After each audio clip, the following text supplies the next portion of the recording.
Islamabad high court ने x की बंदिश के खिलाफ दरखास्त पर वजारत दाखिला के मजाज अफसर को 3 अप्रैल को तलब कर लिया।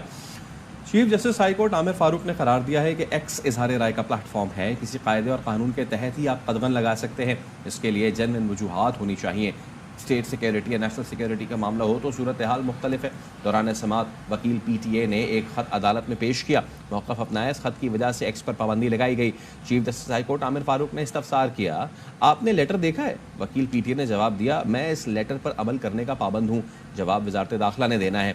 अदालत ने करार दिया, यहाँ तक ठीक है कि आप रेगुलेटरी अथॉरिटी हैं और ये करने के पाबंद हैं, लेकिन ये किसी कायदे और कानून के तहत ही हो सकता है। वजारत दाखिला से किसी को बुलाकर पूछ लेते हैं। वकील PTA ने जवाब दिया, मैंने अपने जवाब में कुछ हिस्ट्री भी लिखी हुई है। रूल्स 2008 के बने हुए हैं। Chief justice high court Aamir Farooq ने रिमार्क्स दिए, इसमें कुछ भी नहीं है। इनको दिखाना चाहें तो दिखा दें। जो कुछ लिखा जाता है शायद किसी को पसंद ना आए। अदलिया के हवाले से भी बहुत कुछ लिखा जाता है। गुज़िश्ता 20-30 साल में चीज़ें तब्दील हुई हैं।